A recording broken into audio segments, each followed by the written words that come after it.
Salut, si t'as déjà essayé de prendre des photos en intérieur, tu t'es sûrement rendu compte d'un truc, faire de belles photos en intérieur, c'est compliqué. Soit t'as pas assez de lumière, soit la lumière est vraiment moche et jaunâtre. Donc dans cette vidéo, on va voir le cas super intéressant d'Aurélie, qui visiblement rencontre les mêmes problèmes que toi, et on va voir ce qu'on peut en tirer. C'est parti.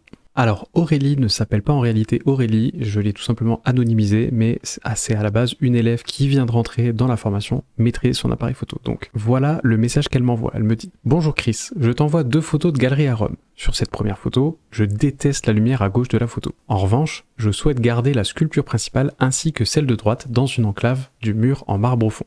Faut-il forcément passer par un logiciel de montage? Les photos sont prises en mode automatique sur mon Canon Reflex 600D doté d'un objectif Canon 24-150 macro. Donc déjà Aurélie, sache que ton matériel est tout à fait ok pour faire ce genre de photos. Ensuite, pour répondre à ta question, faut-il forcément passer par un logiciel de montage pour virer ce que tu appelles la lumière que tu détestes à gauche? Alors, est-ce qu'il faut forcément passer par un logiciel de montage? Pas forcément. C'est possible de passer par Photoshop et surtout aujourd'hui avec l'aide de l'intelligence artificielle, ce serait assez facile. Le conseil que je peux te donner, c'est juste, si jamais tu utilises l'IA pour faire ça, je te conseille fortement de ne pas prendre ça comme zone, parce que si tu prends ça, et ben tu vois que ici en dessous là, tu as toujours ce qu'on appelle un reflet spéculaire. Donc si tu veux que Photoshop fasse bien son travail, il faut que tu sélectionnes absolument toute la zone, c'est-à-dire au minimum cette zone-là. Voilà. Et là, tu auras probablement un résultat convaincant.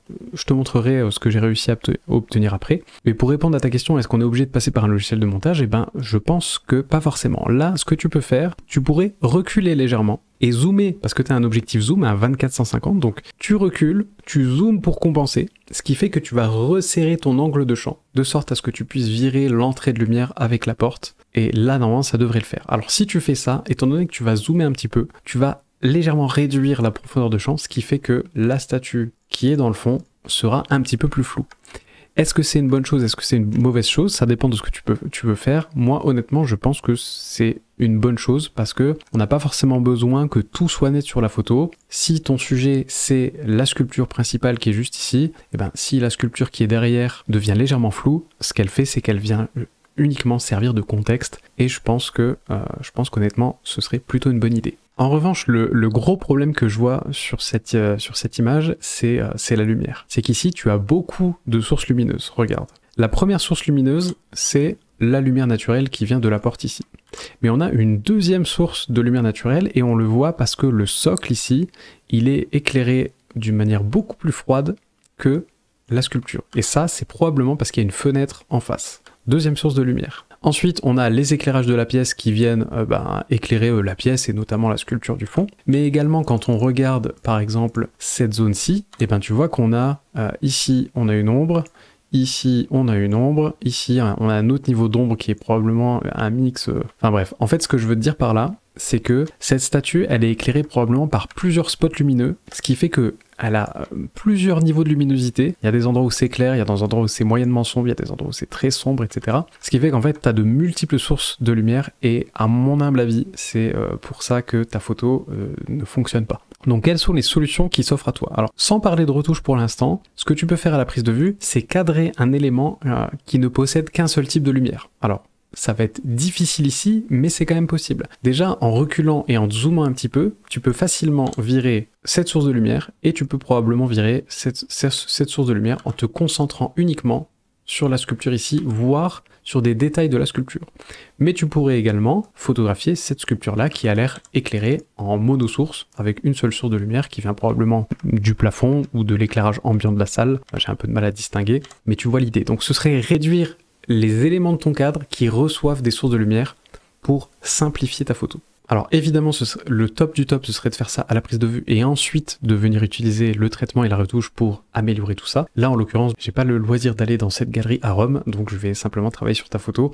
Alors le but ici, c'est pas de faire un tuto retouche, c'est simplement de montrer les étapes. Si jamais ça vous intéresse de voir plus en détail comment j'ai fait, eh ben n'hésitez pas à me le dire, mais voilà, je veux pas trop rallonger la vidéo. Donc ici, première chose que j'ai fait, j'ai viré la source de lumière à gauche et tu vois, j'ai bien fait attention à prendre le reflet spéculaire avec. Ensuite, j'ai viré, tu vois, on avait un autre reflet spéculaire juste ici, hop, donc j'ai bien fait attention de le virer. Et ici, il me semble que j'ai homogénéisé, voilà, la lumière sur le socle, donc j'ai rajouté un petit peu de température, ce qui unifie le tout. Ensuite, j'ai rehaussé la lumière sur la sculpture du fond.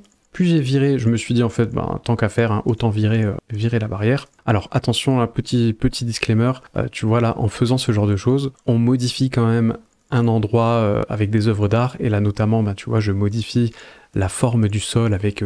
En fait, ça peut avoir été fait par un artiste, et en théorie, t'es en train de...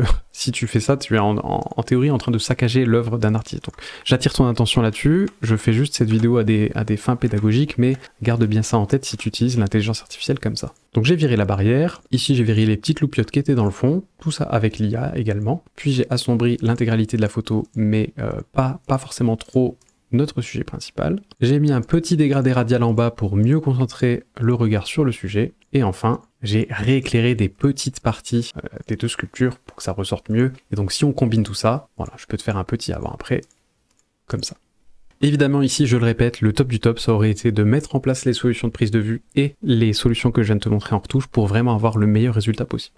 Je continue à lire ton message. Alors si jamais je te l'ai pas précisé, Aurélie m'envoie ce message dans ce qu'on appelle les Creative Mondays dans mes formations. C'est un espace qui est accessible à n'importe quelle personne qui rejoint n'importe quelle formation. Tu as accès aux Creative Mondays pendant plusieurs mois et voilà, tu peux tout simplement venir me poser tes questions, m'envoyer des photos pour recevoir des critiques, tout ça. Donc en fait le message d'Aurélie, il vient de là. C'est vrai que je te l'ai pas précisé. Sur cette deuxième photo, la lumière est tout simplement affreuse. Souvent le cas dans ces galeries et musées. Je souhaitais mettre cet ensemble réalisé en carré de mosaïque entièrement en valeur. Quel réglage de mon Canon permettrait d'éviter au max ces problèmes d'éclairage dans ces lieux? Ta question, en gros, c'est la lumière est affreuse, je suis d'accord avec toi. Nous avons un éclairage potentiellement au plafond sur lequel on distingue un reflet spéculaire qui est ici, et on voit ce reflet spéculaire ici aussi. Alors, est-ce que les reflets spéculaires c'est bien ou c'est pas bien? Ça peut être bien, mais le problème c'est qu'ici, là en fait, il vient grignoter de la couleur et de la luminosité, on n'a plus vraiment de détails ici, donc c'est vrai que c'est un peu triste. Et puis en fait, si tu regardes bien, on a également un reflet spéculaire ici, qui est de la lumière naturelle, probablement d'une fenêtre, qui est placée quelque part en face, et on en a un petit aussi ici. Alors je sais qu'il faut un œil un peu aiguisé pour le voir, et pareil, on a un petit reflet spéculaire de lumière naturelle ici, et donc tu vois que le mélange entre le jaune, le bleu, avec différents points chauds, un ici, un ici, un ici, c'est pas forcément ce qui est du plus bel effet. Et donc ta question c'est, quel réglage est-ce que je dois toucher sur mon Canon pour corriger ça? Eh bien, j'ai le malheur de te dire que malheureusement, ce n'est pas possible de régler ça avec des réglages. Alors il y a quand même des choses que tu peux faire à la prise de vue, hein, évidemment, et là mon premier conseil, ce serait déjà de modifier un peu ta composition, parce que si toi ce que tu veux, c'est avoir la mosaïque en entier, et bien là malheureusement tu ne l'as pas. Alors je ne sais pas ce qu'il y a au-dessus, est-ce que c'est quelque chose de gênant, pas gênant, est-ce que c'est pour ça que tu l'as sorti du cadre, je sais pas, mais là en l'occurrence, en fait le truc c'est que on n'a pas déjà l'entièreté du cadre, et du coup, on n'a pas non plus l'entièreté de la mosaïque, il nous manque tout le haut de la mosaïque et peut-être un petit bout aussi en bas à gauche, et en plus comme elle est probablement prise légèrement en contre-plongée, et en fait tu vois, le cadre en fait il est pas droit, il part en triangle, tu vois, comme ça. Voilà, la perspective du cadre, en fait, elle est pas droite, elle est vraiment triangulaire. Donc, pour corriger ça, ce qu'il faudrait que tu fasses, c'est que tu te tiennes plus loin et tu zoomes. Et ensuite, je te conseille toujours, alors, de manière générale, quand tu fais des photos, et encore plus dans des cas comme ça, tu cadres toujours plus large, histoire de pouvoir remettre les perspectives droites ensuite, en échangeant quelques pixels perdus pour une photo bien droite. Donc, cadre toujours un peu plus large. Et le truc c'est que, alors je sais pas où est placée exactement la source de lumière qui est ici en haut, mais il est pas impossible qu'en t'éloignant, ce reflet spéculaire, en fait, il aille taper un petit peu autre part et qu'en fait ça t'arrange mieux. Donc ton positionnement il va être important dans ce cas-là. Et enfin, qu'est-ce que là on peut faire à la retouche? Alors je vais te montrer de la même manière que tout à l'heure, je vais pas faire un tuto retouche, mais je vais te montrer un peu ce qu'on peut faire. Donc ici j'ai recréé artificiellement le reste. Alors encore une fois, attention avec ça, hein, on parle de l'œuvre d'art de quelqu'un d'autre, donc si ça se trouve, les détails qui ont été créés en haut, c'est pas du tout la vérité. Les détails de l'espèce de marbre, ça non plus, peut-être que c'est pas réel, donc dans l'idéal, je vous déconseille quand même de faire ça, sauf si c'est pour sauver un petit morceau d'une photo. Et ensuite, en fait, le truc, c'est que si tu regardes bien, en fait, c'est assez terne, c'est assez grisâtre quand même, cette mosaïque, donc je pense qu'on peut lui donner un peu d'énergie. Hop, donc ici, on va lui redonner un peu de luminosité. Ici, je corrige légèrement le reflet spéculaire, mais malheureusement, on ne pourra pas avoir beaucoup plus. Et ensuite, je viens légèrement, peut-être un petit peu trop, même saturer les couleurs. Voilà. Et donc, si on se fait un petit avant-après de tout ça, hop, voilà, tu vois, on met un peu plus en avant quand même ce qui se passe à l'intérieur de la mosaïque. Et si je fais un avant-après global, voilà ce que ça donne. Là, pour aller encore plus loin, en fait, ce qu'il faudrait, il faudrait encore étendre un petit peu la photo, puis redresser les perspectives pour avoir vraiment un truc hyper carré. Peut-être le faire vite fait d'ailleurs. Voilà, donc dans l'idéal, tu mets ta photo dans Lightroom. Ici, on a une super option dans l'onglet transformation, tu cliques sur complet, et voilà, ça te redresse ta photo. N'est-ce pas magique? Mais tu vois qu'on a perdu un petit peu de pixels en haut. Bon, il aurait fallu que j'étire encore plus la photo, ou il aurait fallu cadrer plus large à la prise de vue, mais tu vois que c'est tout à fait possible, donc n'hésite pas à toujours cadrer plus large. Si jamais tu veux que je critique tes photos, ou que tu veux me poser des questions, eh ben, je te rappelle que dans toutes mes formations, il y a un accès au Creative Mondays. Je réponds les lundis en vidéo, comme j'ai fait là, c'est juste que je viens de le faire sur YouTube, mais sinon je réponds à tout le monde, voilà. Donc il n'y a pas de sélection, je réponds à tout le monde, c'est tout. Si tu veux progresser en photo, je te mets par ici mon guide gratuit sur les réglages essentiels à maîtriser pour faire de belles photos, et je te rajoute en bonus les 5 grandes erreurs de photographie à éviter. Et si tu veux continuer à me voir critiquer des images, eh bien je t'invite à regarder cette vidéo là. C'était Chris, prends soin de toi. Salut.